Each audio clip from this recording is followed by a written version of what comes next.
En estos bellos paisajes, así como en todas las ciudades y países de nuestro planeta, el mal ronda al hombre, porque le ronda su propagador, el diablo. El príncipe de este mundo, como le llama el Evangelio, odia a Dios, o sea, a la bondad en persona. Por eso no puede amar a nadie. Y se esfuerza por esclavizar al hombre, separándole de su Creador. Este ángel orgulloso y apóstata disputa a Dios el rico botín de la libertad y el amor de sus criaturas. Toda la historia del mundo cruje por la influencia nefasta del tentador, que lucha por arrebatar a Cristo las almas redimidas por él en la cruz. La tentación al pecado es la actividad principal de Satán, pero no la única.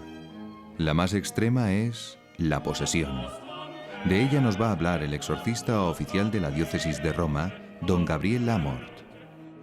En el año 1986, el vicario de la diócesis de Roma, el entonces cardenal Poletti, me encargó hacer exorcismos. Me dio esa facultad para ayudar al padre Cándido, exorcista muy conocido, con 36 años de experiencia, que estaba un poco enfermo y necesitaba ayuda.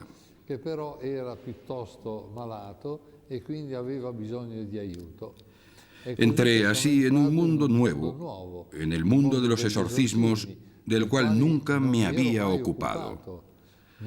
En nuestras comarcas nunca se había oído hablar de exorcismos ni de la existencia de un exorcista. Cuando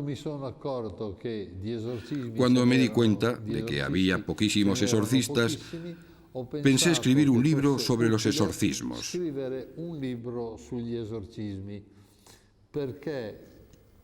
Yo quería que ese libro expusiera las instrucciones que el padre Cándido me había dado a mí.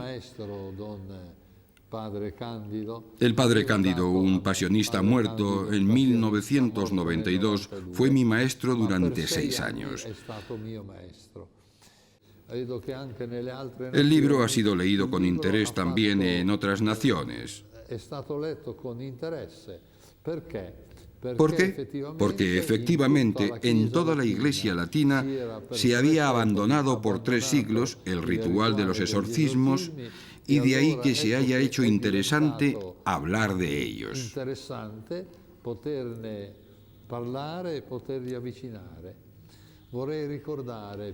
Quisiera subrayar que el nuevo impulso dado a la reanudación de los exorcismos se vio favorecido por 2 acontecimientos importantes.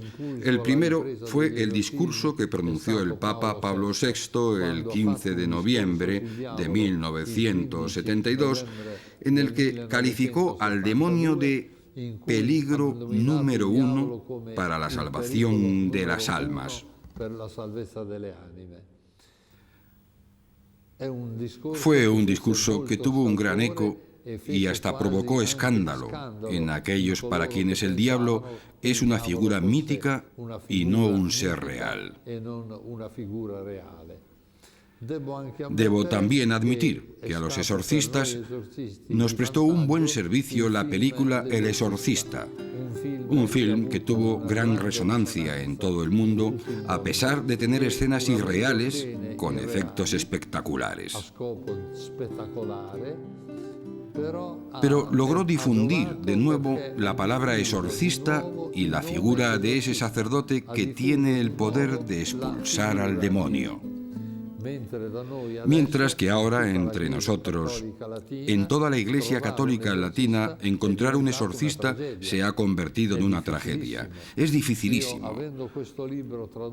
En este libro que he escrito en tantas lenguas, figura la dirección del editor.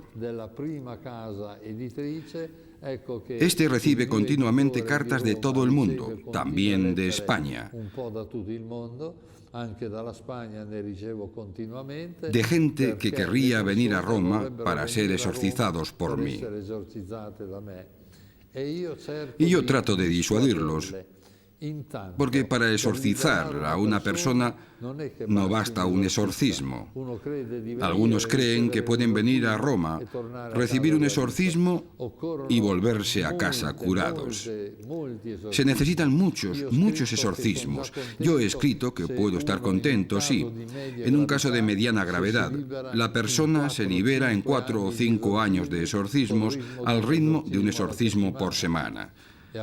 Se entiende así que no se puede pretender que una persona que está, por ejemplo, en Madrid, venga a Roma una vez por semana durante 5, 6 o 7 años.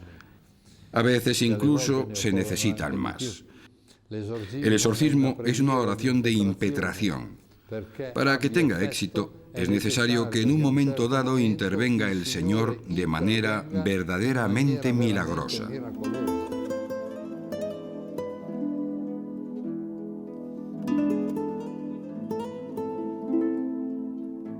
Allí donde no hay exorcistas, trato de poner a los interesados en contacto con los grupos de renovación carismática católica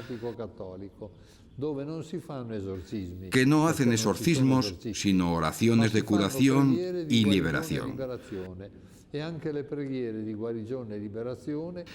También estas oraciones son eficaces porque Jesús dio el poder de expulsar demonios con la fuerza de su nombre a todos los que creen en él. La diferencia es esta, que el exorcismo es una oración oficial hecha en nombre de la Iglesia, con la autoridad de la Iglesia, y por sí es más eficaz, más fuerte. En cambio, la oración de liberación es una oración personal, pero si se hace con fe, también resulta muy eficaz esta oración de liberación que pueden hacer todos los que creen en Jesucristo, sean hombres, mujeres, niños o adultos.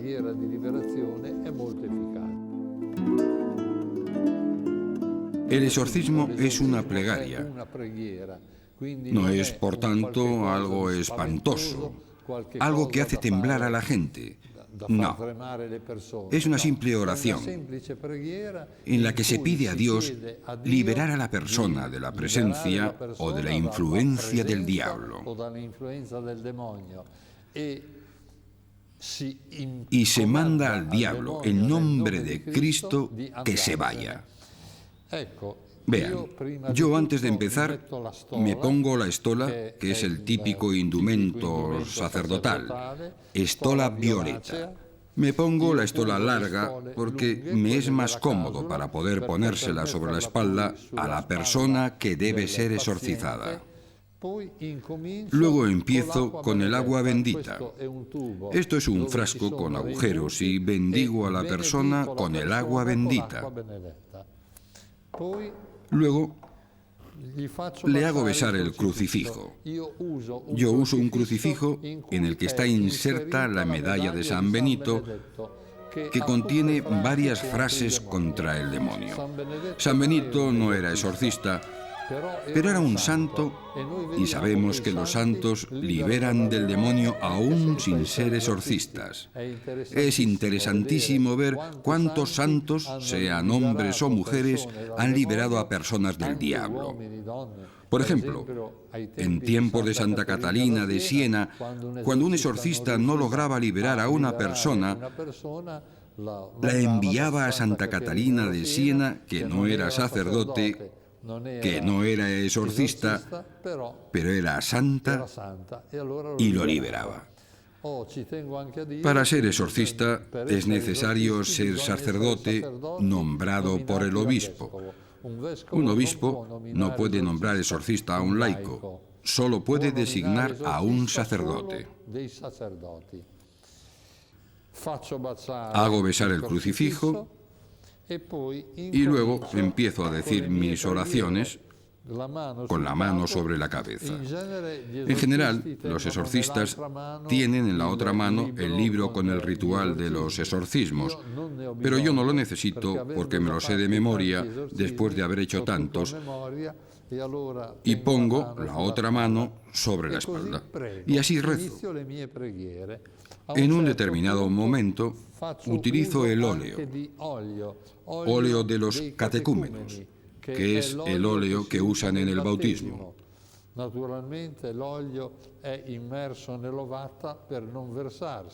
Y unjo con él a la persona.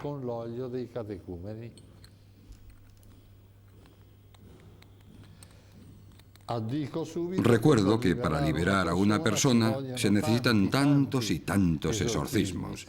Por eso conviene tener cerca un exorcista.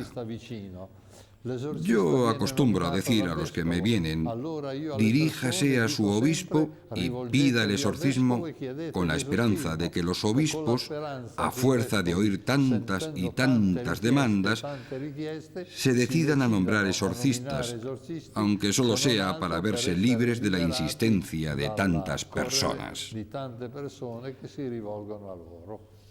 Normalmente la persona no se libera durante un exorcismo. El exorcismo reza por la liberación, pero a menudo la persona se ve libre cuando acude a un santuario mariano, como por ejemplo el de Nuestra Señora del Pilar o incluso al más cercano a su casa. A menudo se liberan después de una larga adoración eucarística. He tenido casos de pacientes míos que se han liberado en Lourdes después de haber rezado durante toda la noche ante la gruta de Lourdes.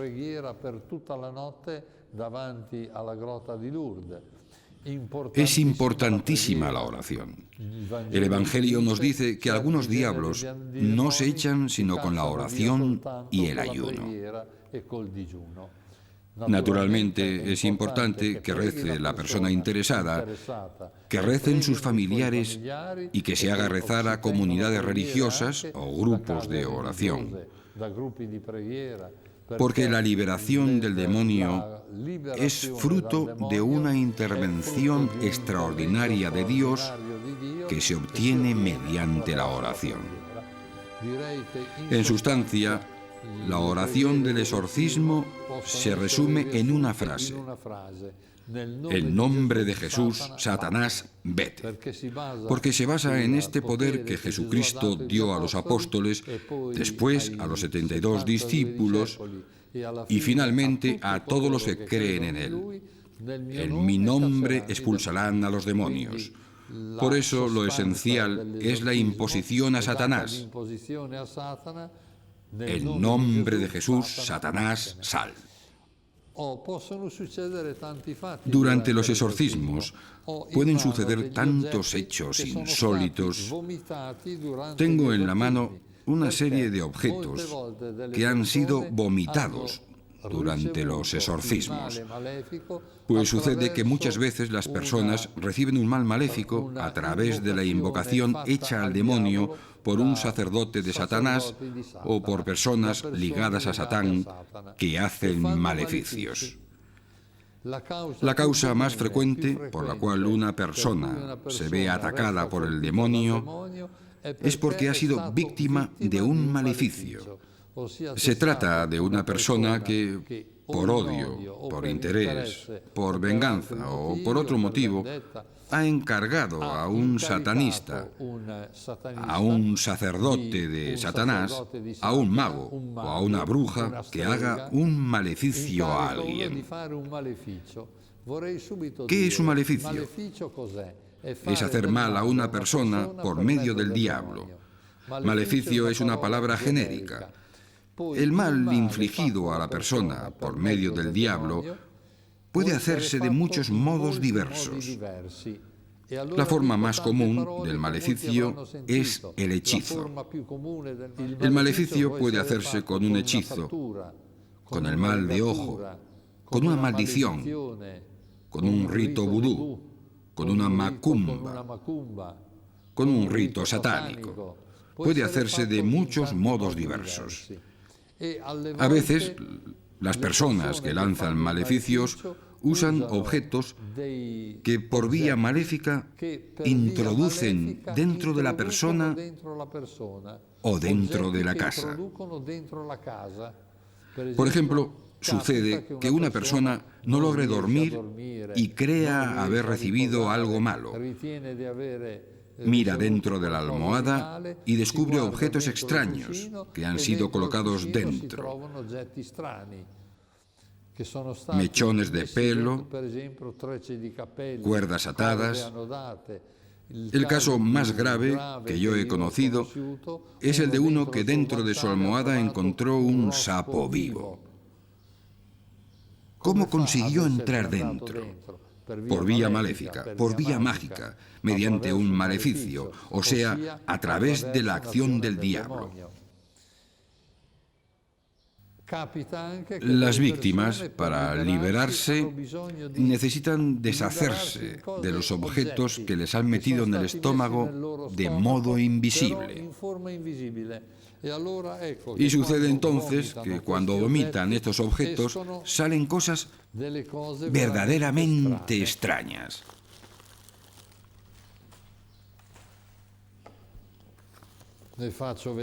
Voy a enseñarles algunas. Por ejemplo, vean uno que vomitó en una sola vez una cadena metálica así de larga.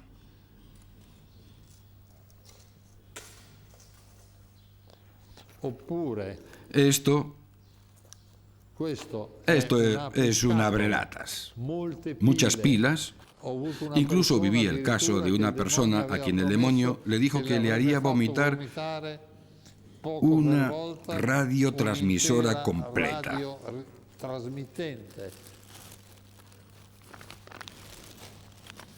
Aquí veo otros objetos, a menudo figuras de plástico, clavos, pilas, llaves. O sea, objetos varios que han sido vomitados. Y yo me he dado cuenta que estos objetos se materializan en el instante en que salen de la boca. Si uno hubiese hecho una radiografía del estómago de aquella persona antes del exorcismo, no habría visto nada. Me di cuenta de eso viendo varias veces escupir a personas poseídas. El diablo ejerce una doble actividad, ordinaria y extraordinaria. La actividad ordinaria es la de tentar al hombre al pecado. Es la actividad que a él le interesa más y a la que todos estamos sujetos. Cristo, al hacerse hombre, aceptó someterse a las tentaciones del diablo. Ciertamente él derrotó a Satanás en su intento. Nosotros no poseemos la misma fortaleza que Jesucristo, pero contamos con la gracia si la pedimos con la oración y los sacramentos. Y sabemos por la Biblia que Dios no permitirá que seamos tentados más allá de nuestras fuerzas. Pero es necesaria nuestra resistencia, nuestra lucha.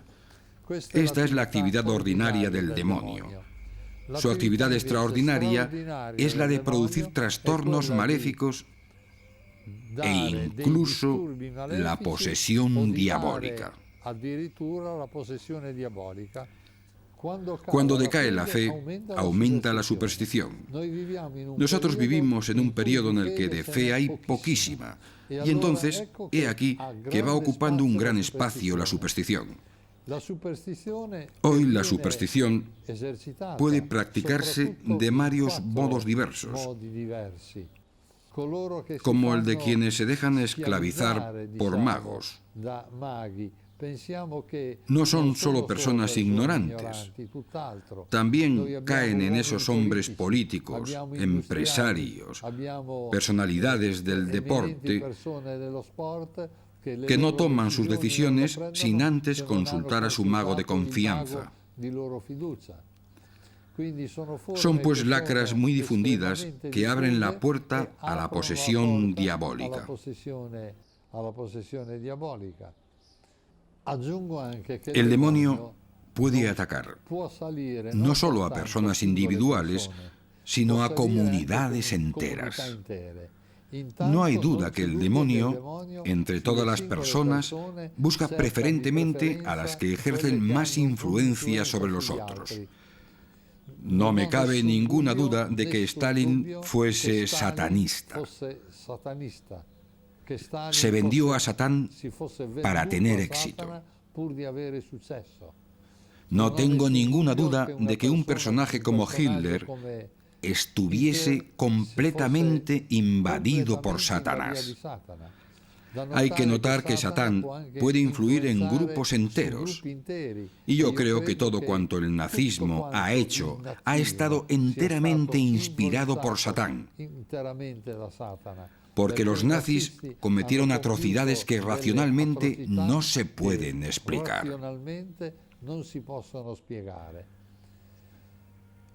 Vemos así cómo el diablo influye en el mundo de la política y en la vida social.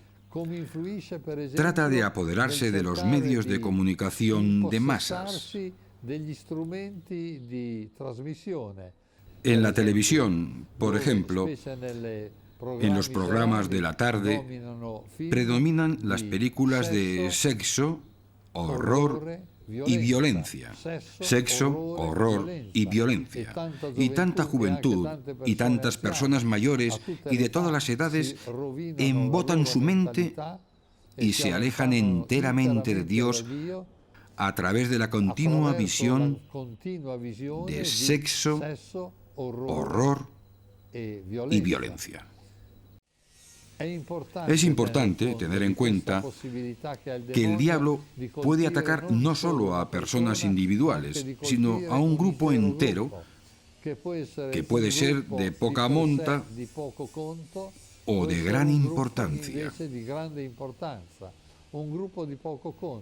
Un ejemplo de grupo de poca monta es el de un amigo mío que exorcizó a una clase entera de 30 a 35 jóvenes que estaban simultáneamente influidos por el diablo y hubo que proceder a los exorcismos para liberarlos. El diablo puede atacarnos de 4 modos diversos: la posesión diabólica, la vejación, la obsesión y la infestación. La posesión es cuando el diablo parece que entra dentro de la persona y actúa utilizando los miembros de esa persona. Es la forma más grave y si queremos un ejemplo bíblico,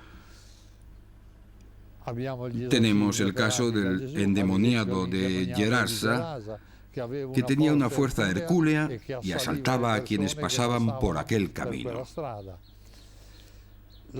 La segunda forma es la vejación, cuando el diablo no está en la persona, pero causa perturbaciones desde fuera.